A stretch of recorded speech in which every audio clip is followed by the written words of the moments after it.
Beautiful story, and this is a story about a master and his student, and they're on a journey. They're on a journey, they are going from village to village to village.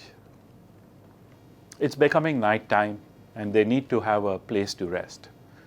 Just as it becomes dark, they arrive at the next village, small village. They go to the first house. Seems like a small house there, but that's the only house, and it's becoming dark, right? So they knock on the door, and the man opens, and he sees that this is the master. You know, the master's wearing robes.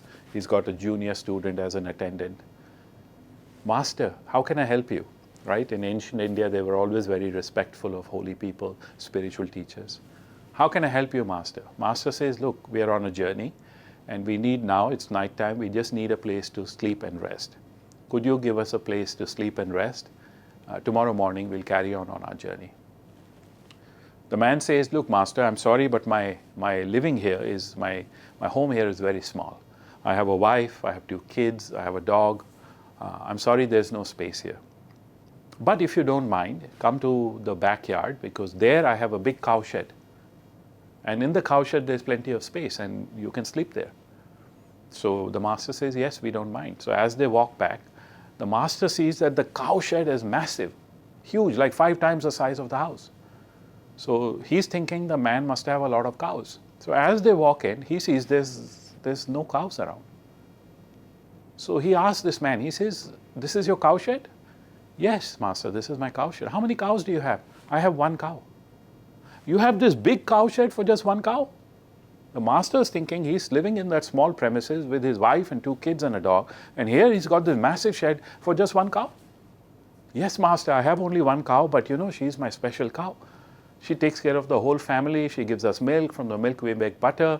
I take her to the field. She helps me to plow the fields, to sow the crops, then to harvest the crops. You know, she's always very loving and very kind, and she's really the center of our lives. I mean, because of her, we can eat and we can drink. And so I need to give her the space to move around because she needs to be active. She needs to sleep. I need to take care of her. So the whole cow shed is for her. So if you don't mind, master, you know, you can sleep here tonight. Master says, yes, thank you very much.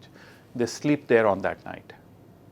The next morning, they take farewell from this man, thank him for that overnight stay, and they head out of the village, master and his student. Halfway out of the village, the master stops the student and he says, oh, I forgot something in the cow shed, let me go back and get it. The student waits, the master goes back. About 20 minutes pass, then the master comes running. He's running, he's almost in a hurry, and he tells his young student, he says, come, let's go, quickly, let's go, let's go. So the student just stands up and starts walking with the master.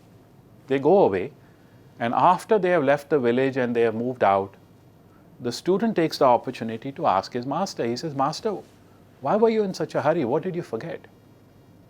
Master says, oh, I didn't forget anything, but I needed to go back to the cow shed. But why, master? And when you came out, why were you in such a hurry? The master says, listen, don't tell anyone, but I went back and I killed his cow.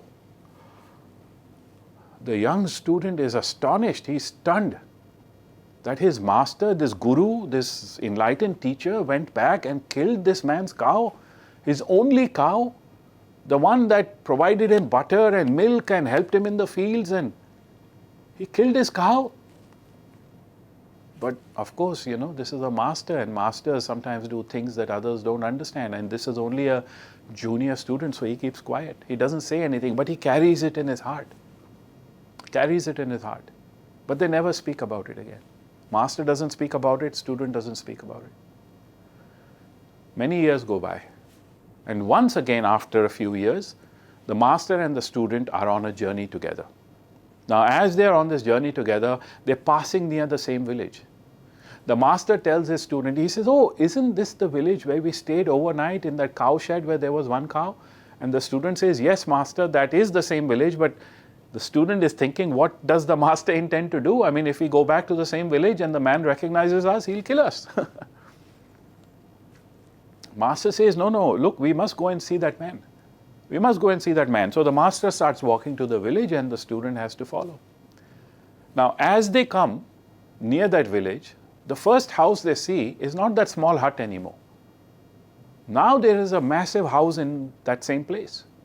So the student is like, heaving a sigh of relief. He thinks, oh, at least that man has moved away and now somebody new is the owner here and he's built a big house.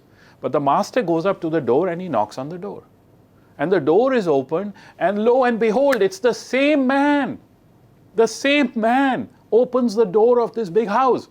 And he sees the master and he says, you. And as he says you, the student is now panicking behind the master because he thinks, oh, this is going to be a bad situation here.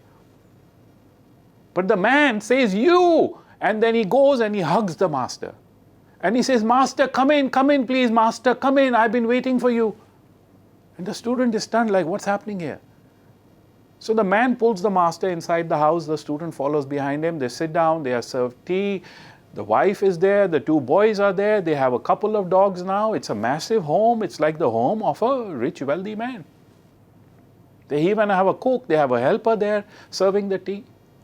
The master sits sipping his tea. And he asks this man, he says, is this all yours? Yes, master, it is all mine. How did this happen? The master asks, and the student is sitting next to him. And the man now explains how all of this happened. He says, master, you know, when you came to visit my house that night, right? Remember I made you stay in the cowshed?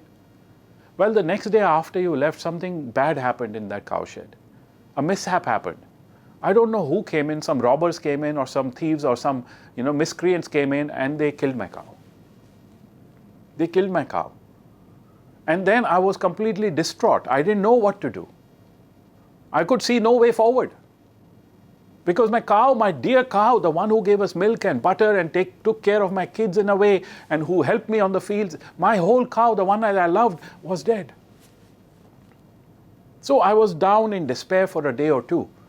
But then I began to think, that the Holy Master, the Guru also came on that same day. So this event cannot be a bad event.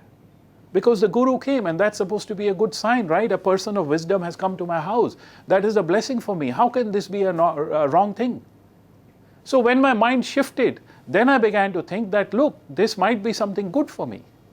Now that I don't have a cow, I don't need that cowshed. And I have a small house here, a big cowshed there. So you know what I did? I decided to make it into one big house. But then I realized I also have the fields, and now I have no way to work on the fields because I don't have a cow. I don't have the money to buy a cow. I want to build a big house on this area, or the cowshed and the small house. I want to build a bigger house, but I have no way of doing it, no money to do it. So I began to think creatively now, and you know what? I came up with an idea. So I went to the village and I told the villagers, I said, look, I have this farmland, okay, and I will give you the farmland to plant your own crops. So you plant your crops, but out of the crops that you get, you give me 1/10 of your crop. I will not charge you any rent. You work on it, but you give me 1/10 of your crops. And they were happy to do that. So I made different plots of land and I gave it to different farmers, and all of them grew different crops and they gave me 1/10 of their crop. And at the end of 3 or 4 months, I had more food than I could ever imagine, because I am just a family of me, my wife, and 2 kids, and now we have a couple of dogs also. So then I took all of that and I used what I had to, but then I sold the rest. So now money started to come to me. And I was not even working. So the farmers worked my field, I got the food, I sold the extra, I got the money. And now when I started to collect the money, I broke down this house and I employed people to build this bigger house for me. Now we have a very big house. And not only is it enough for me, I have a room with my wife, my two children have a room, we have a space for the dogs, but we have 2-3 floors above us. And I use them for guests who come and go from here to give them rooms for rent. So I'm earning more money from my house, right? My cow went away, but now I have farmers working my fields, giving me food. From the food I get the money. From that money also I keep building my house, and now I have people paying me rent. And I have now the helpers who help me to take care of those people. Master, I'm hardly working and life is very abundant for me.